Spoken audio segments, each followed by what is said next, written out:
So yeah, lately we've been going through courtroom stuff with the defenders that we watched because of Mad Men, it showing up on Mad Men, and then Perry Mason, and you were saying how you watched Perry Mason as a kid, so you were more into Perry Mason than I was. Where I was saying I kind of like the defender style of getting into moral issues and stuff more than just the whodunit of court stuff or whatever, or detective stuff. So on YouTube, some guy named William Garrett, he commented on our Perry Mason episode, "The defenders were bullcrap. Perry Mason was real entertainment and real TV." So, sorry, okay, defenders. Good for him. Yeah, Perry Mason wins this round, I'm afraid. Can't argue with William Mason. Not William Mason, William Garrett. William Garrett. Kudos, William. Yeah. So this week, though, it's really hot out in case we're low energy and spacey this week, but we went from the serious court shows to I just made Night Court come to mind for me, of just these court procedurals and stuff. So I was just, never thought about it at the time, but now it's like, what? Night Court? What the heck is that all about? So I looked it up. So Night Court, the sitcom, ran for 9 seasons from 1984 to 1992 on NBC for 193 episodes, won numerous awards, and there's a new Night Court starting this year or next year, because of course there's new everything. But I was shocked how little interesting information there was about the show Night Court. Virtually none. It's just some guy created it, they made it, it was popular, and then it eventually ended. Okay, now we talked a little last week about whether there was a real night court. You seem to believe that there wouldn't have been, and I said in New York, there certainly could have been. Probably they run courts 24 hours a day. They wouldn't want to be putting people in jail overnight and waiting for the morning for the court to start up, because they would be overwhelmed. So sure, you just bring them in, process them, put them back out there. Did you find out if there really was a real night court? So yeah, that's what I was saying with when I watched Night Court as a kid. I just never thought twice about it. I didn't even think about it being at night, despite the fact that it's called Night Court, because in the show it's not, very rare that you ever see the outside. And then I gotta presume it must. Then once you think about it, it's like, well, it must be real, because that's such a bizarre concept. They wouldn't just make that up for a sitcom. That's too weird. So yeah, it turns out that many different cities have different versions of Night Court, only big cities, of course. But New York is the most notable one, because New York has a rule that anyone arrested within the city's 5 boroughs has to be seen by a judge within 24 hours, which makes Night Court essential to get through the huge backlog of cases. So it's one of these things New York does a lot where, New York is undeniably a unique city. I'm not a fan. People love New York. I don't at all. But it is unique. It's unlike other places. But a lot of times I find it's for reasons like this. Like the reason they have this famous Night Court. Apparently it's a tourist attraction and stuff. You can actually go. Oh, really? Yeah, if you're some German tourist or something, I will go to the Night Court. And you just sit there and you watch them do the weird Night Court cases. But it's like they made the noose for themselves. The only reason they need to do this is because they have this law that other cities don't have. Because that's kind of what I found about Manhattan specifically in general, is it definitely is unique because it's so dense and so populated and so varied, different types of neighborhoods and everything. But then I realized the only reason it's like that is because it's an island, because they had to stop. They have these hard borders, so they just have to keep piling people on top of people on top of people. It's kind of like that Kowloon walled city, just not as extreme. So yes, New York is unique, but you could make another Manhattan anytime you wanted. You just need to make arbitrary barriers that make everyone's life miserable, and you could have Manhattan, and that just made me think of this too, is like... But I can see that ruling when you think about it. You've got people who are being charged with, let's say, minor offenses, because usually that's what Night Court dealt with, traffic violations, and some guy, drunk at a bar and he beat some guy up and that sort of thing. If you didn't have any limitation on it at all, there's so many people there, the courts would be overwhelmed. And you would have situations, we see it here, where people wait months before they actually get their chance, their day in court kind of thing, or even to appear in court and make a plea. Sometimes it's months. Well, it's if it's something minor, yeah, why not just deal with it and get on with it? So haul them in, deal out the justice or whatever you're going to do, and send them on their way. Get their fine money, whatever. Why drag it out? So, just for the sheer numbers, I could see if they had to delay that any longer than 24 hours, the paperwork would be piling up on desks, months would go by, people would get lost in the system. I don't think that's such a bad idea. If you can get people to work it. Then I guess, that's where there's the two sides to it, is given the circumstances of New York City, it does make sense. But then if you take a step back, it's like, but why? Why are we here? Why do we live in this fucked up place where we need to do this? But that's the step you can't take. Because everybody wants to live there. It's amazing the number of people who want to live on Manhattan Island. And I only lived there for a year and a half, but my unpopular take on the situation is that it's the emperor's new clothes. Like, you're not allowed to admit that this place is insane, or else you would move somewhere else. The only, if you want to believe in the majesty of New York, you can't bring these things up. You can't, where I was always bringing it up and no one liked to hear it. But my favorite quote about New York is, it's this British chef, I heard him say this, is that anyone who thinks New York is the greatest city in the world has never been to Tokyo.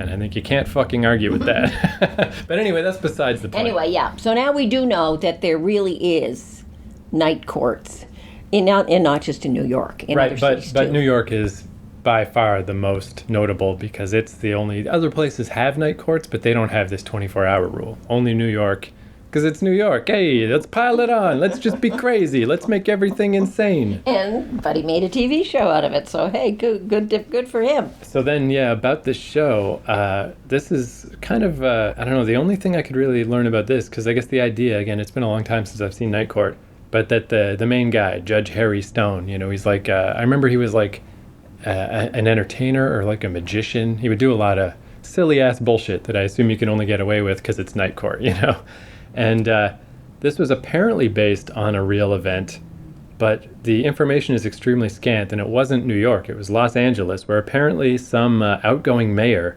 appointed a bunch of underqualified officials to different government branches right before he left, which I guess you could see that happening, but it seems extremely anecdotal because for some reason this article I read about it didn't say who this mayor was or what era this happened in. So it's like, surely you would know these details if this was true. But supposedly that happened, and that's where the guy got the idea for Night Court, that it was a New York mayor, was on his way out, so he just was going to try to give jobs to all his shitty friends or whatever. And in the story of Night Court, Judge Harry Stone is the only one who answered his phone, and that's the joke. That's how he got this job. Okay. So it's all vaguely real, vaguely based on, Night Court is a real thing, but I'm sure it's a lot less entertaining and wacky than this sitcom. And just that idea of a not especially qualified person getting this job.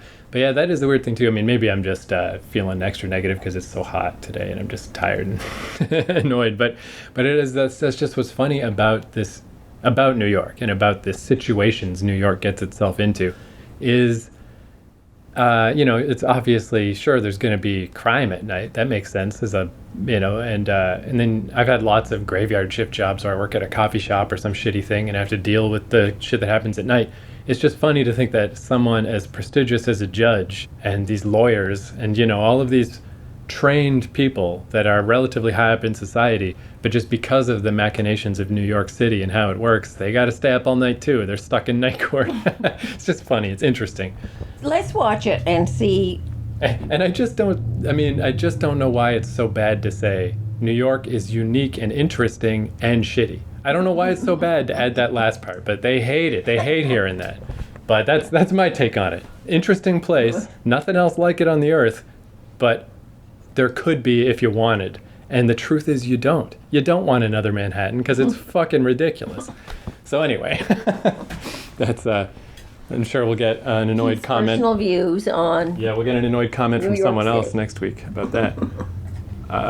So my initial idea was to watch the first episode and the last episode, but then I saw that the last episode was like a two-part thing, and I barely remember the characters of Night Court, so I guess we don't really need to watch the two-part finale where everybody, what happens to them after Night Court. That's maybe a little beyond the scope of this. So I did get the first episode, and then I grabbed one from the middle, season 4, episode 12, that apparently is about Judge Harry Stone having to deal with a murder case, which is a little heavy for Night Court. So I thought, definitely. Oh yeah, that's not. So yeah, let's see how that goes. See if he just whips that up and got to get you out of here. Got to process it. Don't worry about it. Yeah, the only other person, I mean, obviously I remember Bull. He's the bailiff guy or whatever, the really tall dude. Yeah. And John Larroquette is right. one Sure. of the Yeah. In fact, that was his beginning. I think he went from.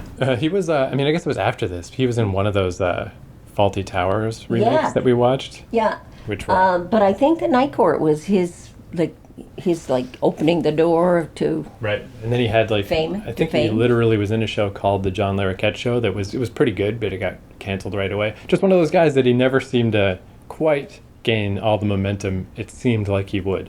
And I think I read that he's in the new one. But anyway, maybe we'll watch the new Night Court when it comes out. But yeah, till then, if anyone wants to watch along, season 1, episode 1, and season 4, episode 12. The judge will be here any minute. Are you finished painting? Yeah. Well, then what are you doing? I'm watching a naked couple in the building across the alley. They're fooling around. That's depraved.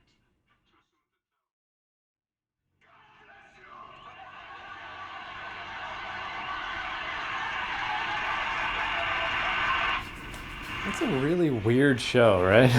It's a lot weirder than I remembered it being. Yeah. So yeah, I don't know, let's see. How do we walk through all this shit?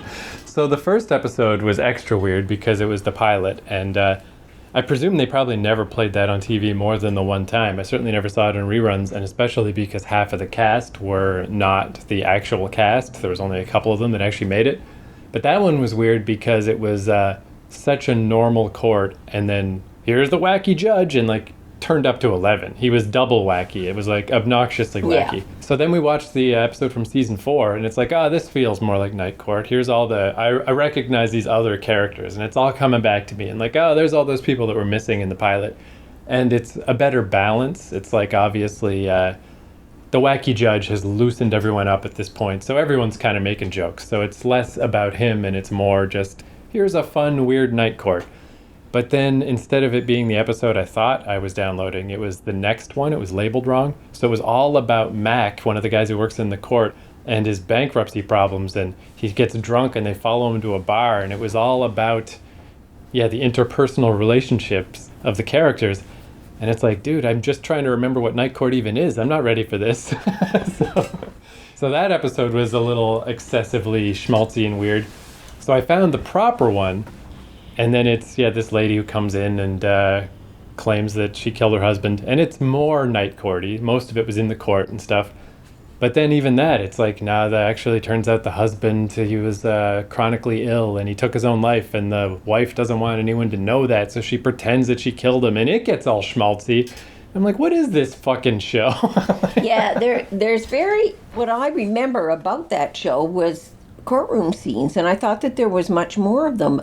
Most of this, very little of it is courtroom, actually. Most of it is the development of the characters and this sideline story of what goes on in their lives and how they interact with people, but not necessarily in a courtroom setting. Yeah, and I guess probably the show is, I don't think it's a coincidence that these episodes we watched were about other stuff, because I guess that probably is how the show was. If you got to write 193 episodes, there's only so much courtroom stuff you can do. But I think it's just, in our memories, the show's called Night Court. It's about a court. Yeah. That's all we remembered. And that's what we remember. We don't remember that relationship side of it, which there was a lot of TV shows out at that time that were doing that sort of thing. And maybe that's why we don't remember it, because it was very common to have characters interact with each other and develop, and you get to know them or like them or whatever. But that's completely different than what I remembered it as. Yeah, and I wouldn't say I'm not feeling especially critical toward it. It was kind of nice to I remember these people now and it's all coming back to me. But, sometimes we watch these old shows and it's like, oh, I'd watch that again. Where this was kind of like, no, I don't think I need to watch Night Court again. No, I wouldn't bother. I mean, of all of the people, I did like probably John Larroquette the best. But again, if you want to watch him, he's in other stuff you could watch instead. What I kept thinking about this, because if this was season 4, so this would be like 1988, those episodes we watched. And some of the 80s stuff, like I kept commenting on Marky Post's 80s hair. And since Judge Stone is kind of like, frivolous, he always had toys. So like he had toys in his office I forgot about from the 80s. That weird Rubik's Cube thing that looks like it looks like I'm gonna have to look it up later. I don't know what it's called, but it looks like a solar panel. But it was I think Brad had one. It was like a weird 80s toy, and he had this robot. It looks like Rob the Robot, but it's called something else. But he had all these 80s toys that I forgot about. So I mean, that kind of shit was kind of neat. But what I was thinking about with the non-stop dramatic schmaltz fests that happened every time, I think this is why Seinfeld was so revolutionary. Because every sitcom was doing this kind of schmaltzy shit. Fucking Alf did that shit. Everyone did. Yeah. And Seinfeld finally showed up and was just like, no sentimentality ever. To the bitter fucking end. They get arrested in the final episode because they're making fun of people instead of helping them. And it was so refreshing for Seinfeld to be a sarcastic show where they did not care about their fellow man. And Seinfeld came out right from the get-go and said, here are these people, here's the interrelationships between them. Like, you knew exactly what it was you were watching. With Night Court, like, why call it Night Court? Why not call it Day Court? Why not call it Morning Court? Why not call it just Court? Yeah. I mean, there's no connection that makes that night Court. See, I thought that's what I thought what the basis of this show was. Like, this is a court that goes on at night, late at night. And we're hauling people in off the streets late at night.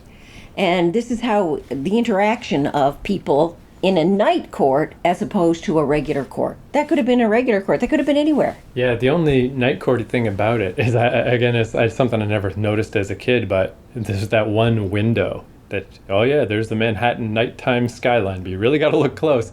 And just the background characters were kind of generic 80s punk rocky kind of like just general 1980s ne'er-do-wells that they rounded up.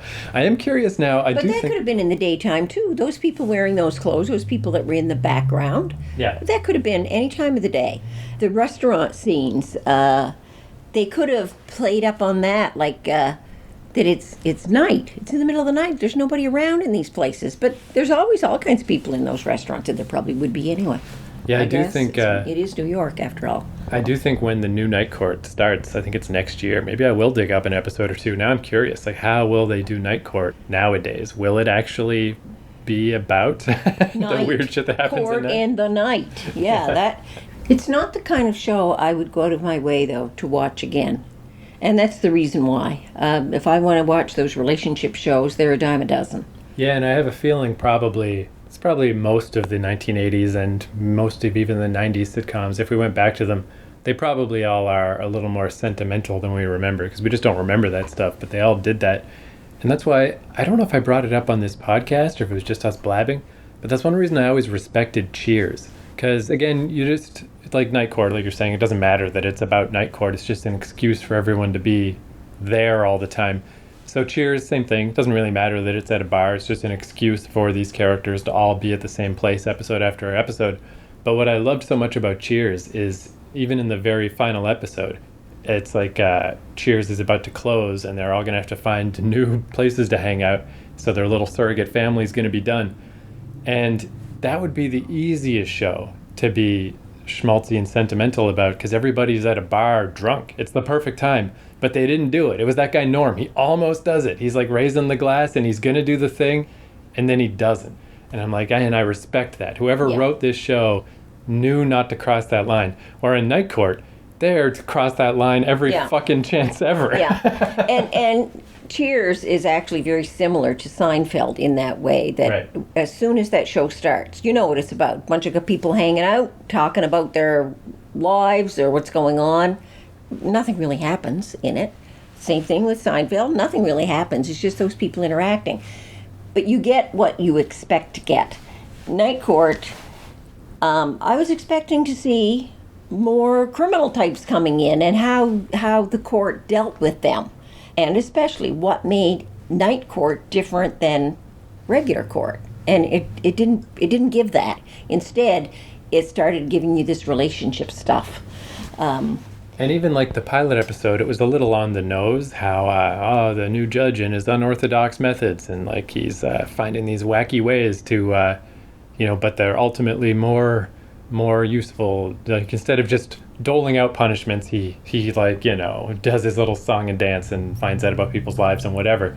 But even that concept was kind of gone by season 4. Yeah. He wasn't really doing that anymore, which again, I guess maybe it is just after you've written so many dozens of episodes, like, I don't know, now what, and then you got to start getting weird with it. So, but I am kind of curious now about this new Night Court, because I do feel like most of the time I kind of roll my eyes at all these remakes, like, why don't they just make something new? But I actually do feel like you could make a new version of Night Court that could be pretty good. There's a lot about it that is just overwhelmed by 1980s sitcom schmaltziness in the original. It's just like, it's a product of its time, where the actual concept of the Night Court is kind of neat, and they could lean into it more. So I guess we'll see.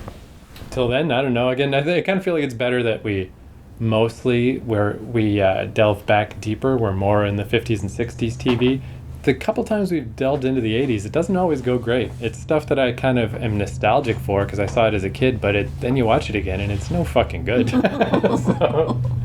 So maybe, it's maybe why we don't do it that often. But once again, I guess it's been reconfirmed that the memories we have of these things are probably better than what they really were. So sorry, Night Court.